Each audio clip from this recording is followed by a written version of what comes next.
If someone from 1983 suddenly woke up in 2023, what would shock them the most about today's world? Harrison Ford is still making Indiana Jones movies. As someone who lived in both periods, instant pretty much free communication across the world, and with some money, comms to anywhere on the planet, mountains, sea, air. The high quality of the video, photos, and quality 3D movies. YouTube and Wikipedia etc. having all sorts of free teaching explanation videos. Instant shopping, banking, bill paying and electronic money XFR would also be awesome to see. I haven't seen a check in over a decade. The Soviet Union no longer exists. I possess a device, in my pocket, that is capable of accessing the entirety of information known to man. I use it to look at pictures of cats and get into arguments with strangers. Ian Leslie. I think the malls being dead would be a big shock. I remember that being the town square where everyone would go to hang out, be seen, and now they are places you might go for the heck of it. The glaring lack of hovercraft. Back then, we were pretty sure that we'd all be zipping around in hovercraft by now. That AIDS isn't an automatic death sentence anymore. Ozzy Osbourne is still alive. Living in Germany, a reunified, single Germany. No Berlin Wall. Freedom of movement within the European Union. No Soviet Union.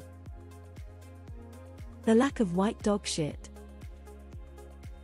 That you can order pretty much anything you need or want from Amazon and get it the same day or next day. So you basically hold a device in your hand, choose what you want to buy and it's left at your door in a few hours. That would have sounded almost sci-fi back then. Tattoos and piercings are no longer edgy. The internet, and how many everyday things you can do with it without ever leaving your desk or sofa. Also, still no flying cars or hover suits. What would shock me the most? Video games.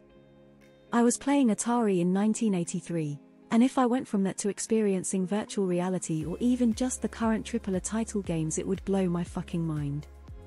It still kind of does thinking about it, even though I've been here for all of it. Everyone is fat as hell. If they lived where I do.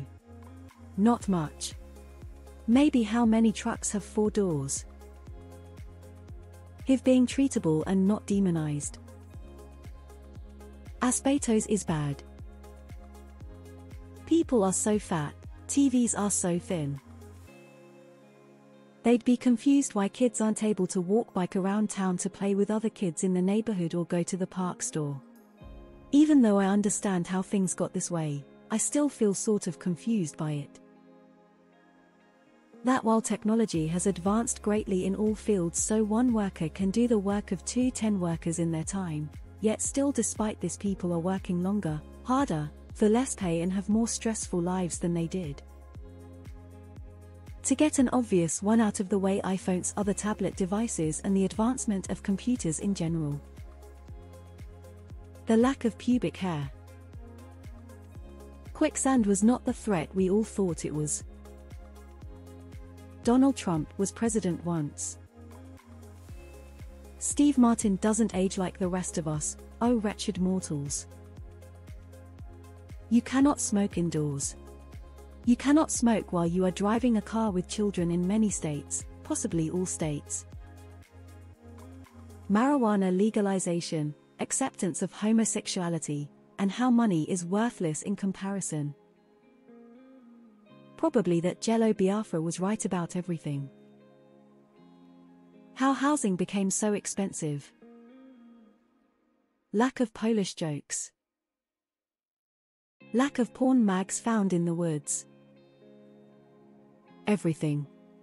I was 9 in '83 and it was a completely different world. I feel like trying to explain the war in Ukraine would probably be a mindfuck. So yeah, Ukraine is fighting against Russia with the help of the West and receiving tanks from NATO countries like Poland, Czech Republic, and Germany. Oh right, Germany made up again and Czechoslovakia split. The Twin Towers are gone. Overabundance of free porn. The price of houses. I'm from 1978 and I wake up in 2023 every day. Probably less about the new tech, and more how people behave with the new tech. The lack of face-to-face communication between people.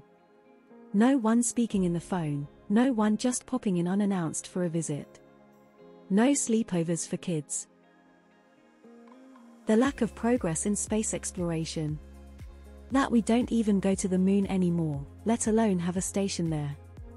That the space shuttle no longer flies and has not been replaced by anything.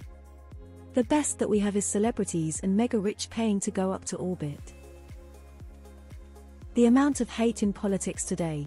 Also, a lot of people are dumb as fuck despite the amount of readily available factual information at one's fingertips. Airport security checks into USA. Legal weed. How many people there are?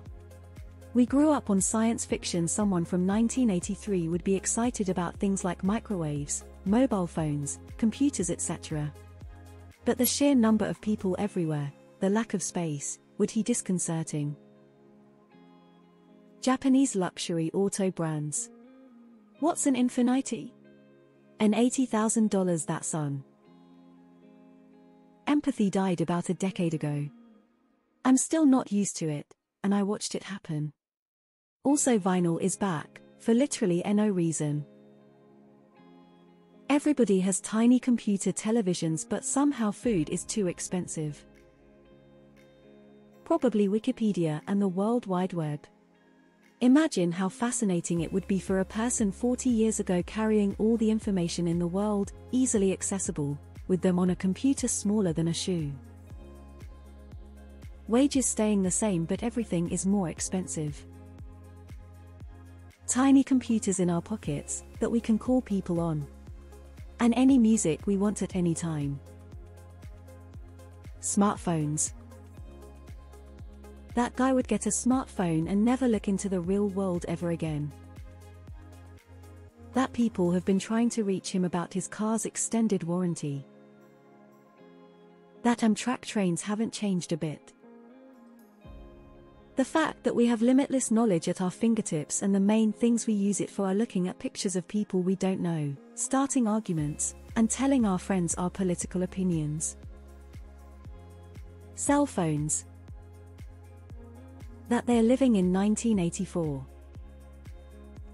Republicans are cheering for the Russians. Gas prices. How openly corrupt politics has become. How much Star Wars sucks. They'd be coming hot off the heels of having just watched Return of the Jedi. What a crushing disappointment it would be to immediately be exposed to the sequels. Nobody can remember my phone number. Everyone shuffling around, constantly staring at a small black rectangular object. It would seem like an episode of The Twilight Zone. How impossibly, unaffordably expensive it is. I lived it. We were right that Reagan set us on the wrong path. How cheap 4 terabytes are. Everyone has a supercomputer for a phone. How good AAA video games look.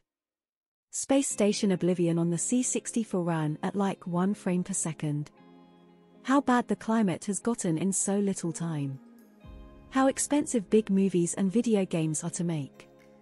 I mean the $200 million ones. Depending on how well traveled they were back in 1983, I'd say taking them through an airport would shock the hell out of them.